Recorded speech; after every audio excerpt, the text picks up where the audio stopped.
Let me show you how I went from this to this and give you a couple of tips so you can do it from home too. First though, we gotta backtrack a little bit. In June of 2025, I saw an announcement for the Hololive English All for One concert, and I was lucky enough to get tickets. I was just excited to be able to go and support my girlies because I love Hololive. And before I knew it, it was August and it was almost time for the concert.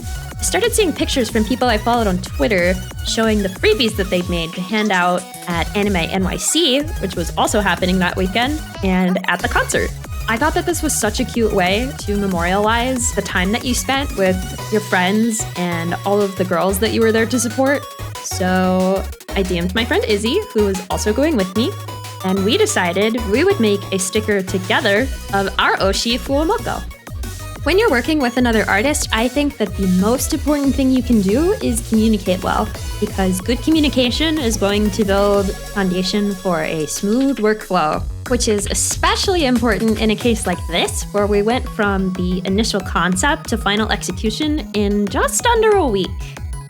Our styles are pretty different from each other, so while we were talking, the main goal was to make it cohesive regardless of the pose or the outfits or who's drawing which girl. We brainstormed a little bit together, and when we were both happy with our sketches, we got straight into work, which is the time-lapse you're seeing now.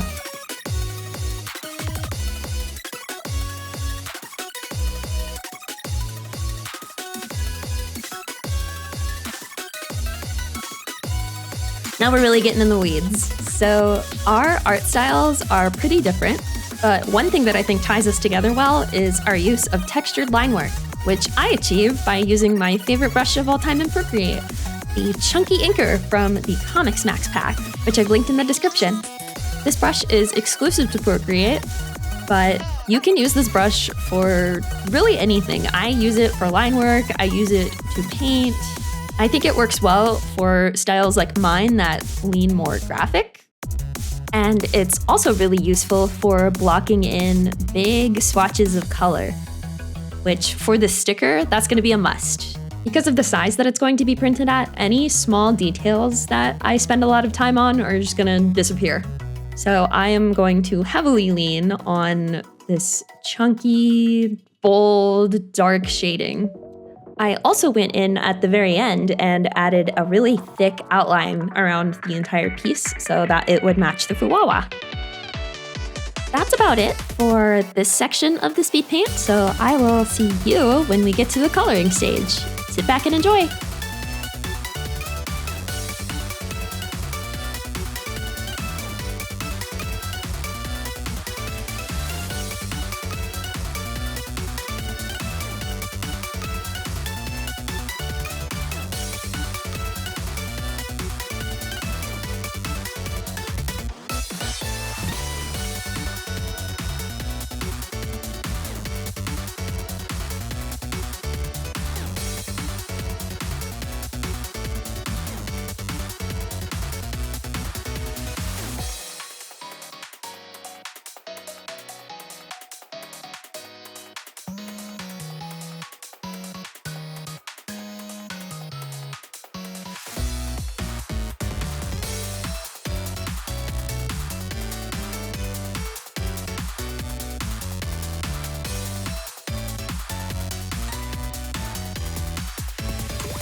we've made it to the coloring portion. It was pretty simple. I checked in with Izzy to make sure that we were using a similar color palette and flat shaded, really. Like, there's not too much that you have to do with something like this. The line work's doing a lot of the heavy lifting.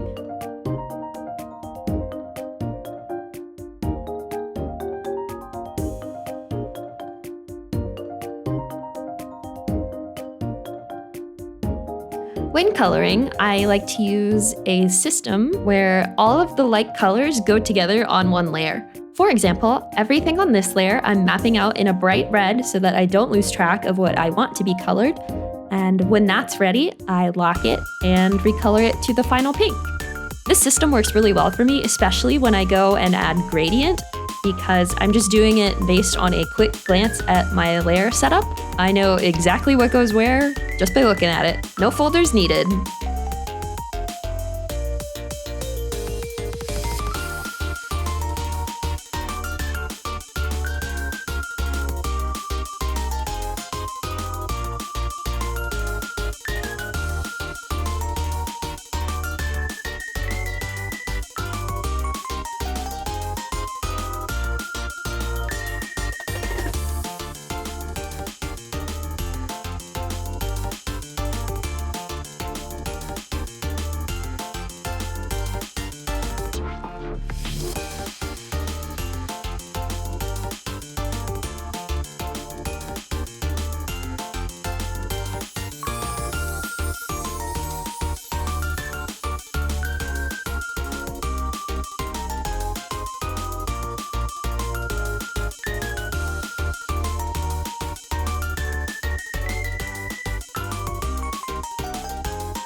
At this stage, I'm going in with clipping masks above my line art and adding some color to some of the places that I think deserve it without using a multiply layer, because those are transparent and I'm gonna go back in to shade with a multiply layer and I don't want them to overlap. I also take a soft airbrush so that I can add gradients to my flat colors and a halftone brush to add some extra texture.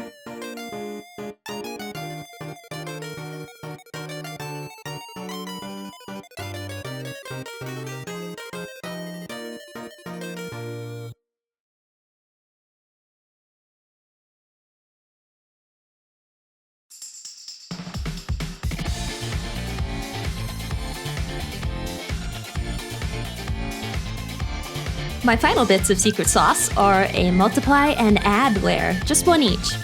I map out the areas that I want to add just a little bit of extra shading to on a multiply layer, clean it up, and then do one more pass with the final colors. This will help shade it without it being too overwhelming. And I like to use an add layer for my highlights because it interacts with the base colors in an interesting way. Some other layer modes you might want to use for highlights are add, hard light, soft light, or screen. If you're ever looking to try something new with your digital art, I would recommend experimenting with lots of different layer modes. You might find a new way to optimize your workflow, or you might find a new way to create color cohesion or add texture. Really, the only limitation is your own imagination, so go and experiment, be brave.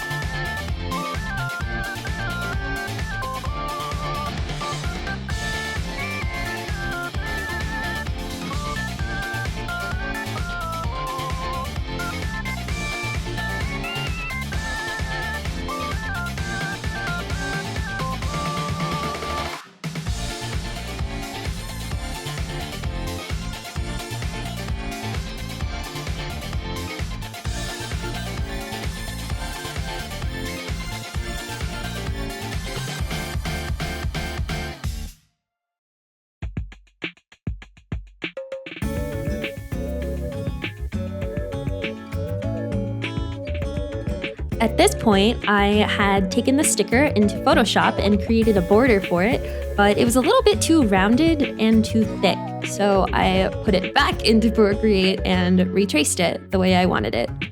Is that the most effective way to do it? Probably not, but that's what I did. And after I was happy with it, I put it into Clip Studio and started adding different effects to it.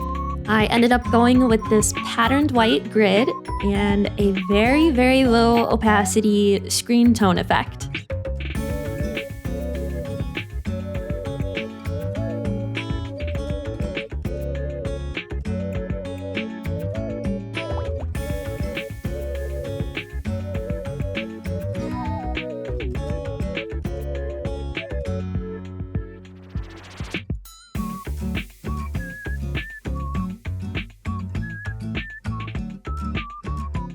I also added a quick background so Izzy and I could post a preview to our socials, and after that, the sticker was all ready for print. One thing that I like to do, whether I'm printing and cutting the stickers at home or using a manufacturer, is doing a test print in black and white in a couple of different sizes. That way you can see which suits it the best. We decided on roughly 2.5 inches for this freebie so that it wouldn't be too big. When the size was finalized, I fired up my Cricut. If you don't know what that is, a Cricut is a type of cutting machine which can be used for a variety of craft projects. My Cricut can cut several different thicknesses of paper, vinyl, fabric, so it is a pretty versatile tool. I have an Explorer too, which is a bit of an older model, but it's held up very well over the years. I use it all the time.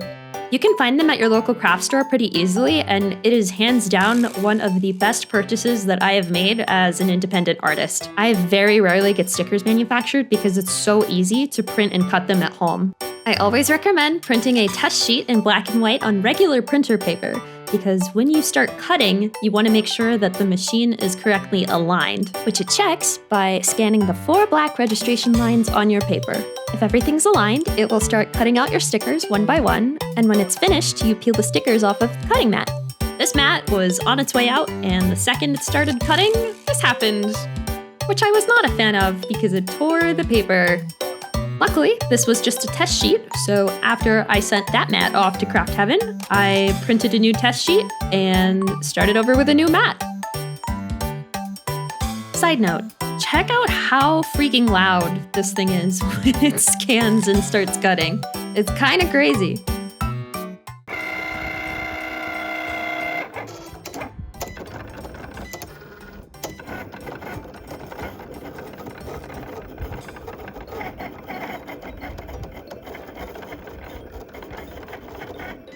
I continued to monitor this test cut just to make sure it wasn't cutting anything off-center, and it looked all good. When it comes to stickers, I prefer a thicker weight paper, so I typically use a durable printable vinyl, which you can find online. I figured it would be a pretty busy weekend for the both of us, so I printed 50 stickers, 25 each. Simple, right? Wrong. Why, you ask? Because I decided I wanted to try out holographic finish. I bought these sheets of holographic laminate online, and I hadn't tried them out yet. What better time than when you are running on an extremely tight deadline? Applying the laminate finish wasn't difficult at all, it was just peel and stick, so all you had to do was line it up. I did run into an issue where it bubbled a bit, but I fixed that by using a credit card to push the bubbles to the edge of the paper. That's when something I wasn't expecting happened. Because the laminate has a glossy finish, the scanner in the Cricut couldn't read the registration lines. So I ended up having to unload the mat, take an X-Acto knife, and cut away the excess laminate where there were registration marks, and draw over them because it lifted some of the ink. But after I got those sections matte, it read and cut them beautifully. Because I had to repeat this process for every sheet that I printed out, it took quite a bit longer than I was expecting to get them all ready, but after a couple hours, I was ready to go. Here is a quick comparison of the test cut versus the final sticker, and I think they turned out great. All that was left to do was pack up and go to New York. What, do you really think that was gonna be the end of the video? Nah, I gotta show you my vlog. I've never done a vlog before. I also haven't been to New York City in a long time. I think the last time I was here was somewhere in the ballpark of 10 years ago, so quite a bit had changed. The view from our hotel was pretty crazy sauce.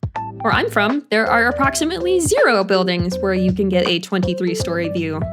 Friends with you, Fuamoko, accompanied us on the entire trip because, of course, they did. But the coolest part was that Radio City Music Hall, the venue, was not even 2 minutes away from our hotel. Like, you'd get out of the elevator, walk out the lobby, and boom, it's right there.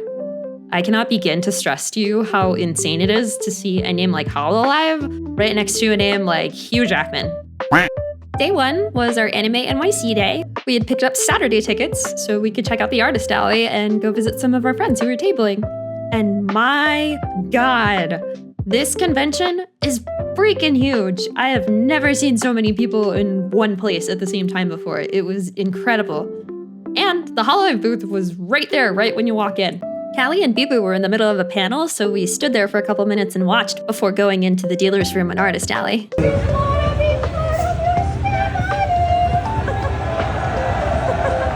I know it.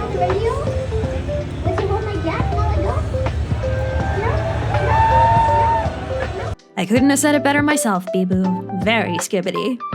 I didn't get a ton of photos while we were down there because it was so hectic and a lot of artists don't allow photos of their booths.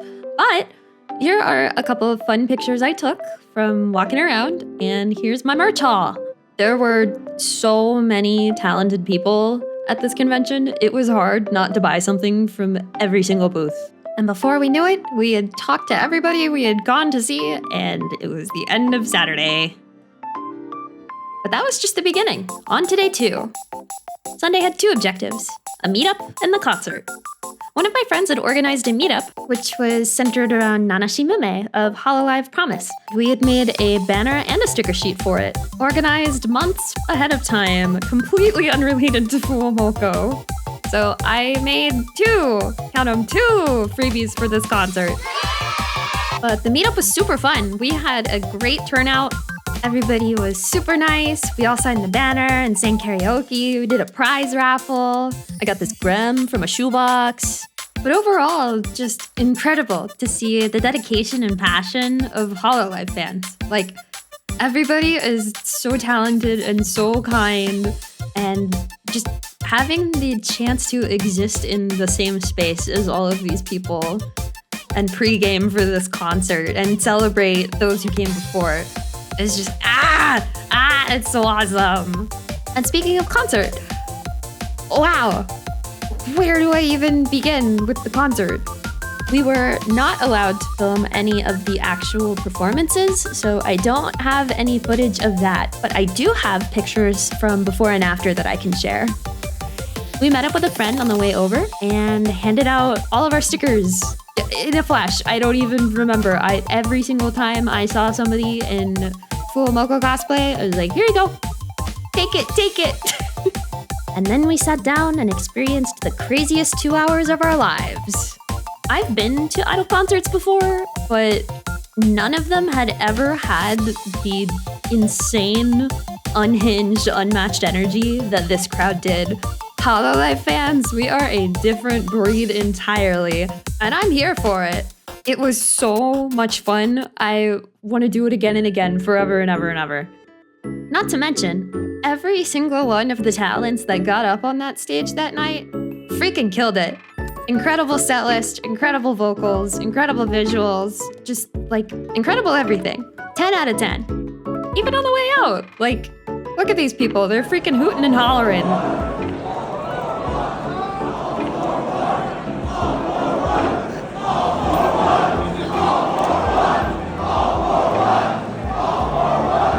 When we left the venue, we were greeted with an absolute sea of hololive fans, saw the Popo-mobile, hung out by a fountain for a little while, and then we scurried off to a Japanese restaurant where I had the most delicious chicken katsu curry I'd ever had in my life.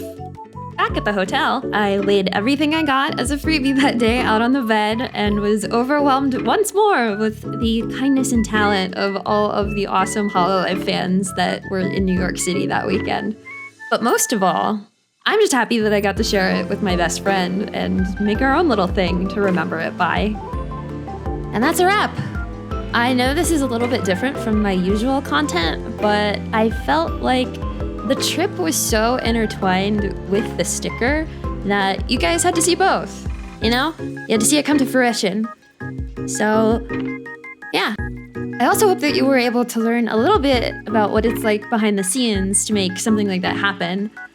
Huge shout out to my co-artist this time, Izzy, because without your fuwawa, this video would not exist, and that sticker would not exist, and that trip would have been completely different.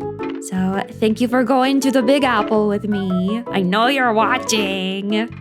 As for everybody else, I highly, highly, highly recommend that you go and check out Izzy's other artworks, which are linked in the description. If you got this far in the video, thank you so much for watching. I would love to hear your thoughts, so be sure to leave a comment. Let me know if you were there, whether that was at the convention or at the concert. We could have run into each other and not even known it. But for now, I'm signing off. I will see you next time. Bye!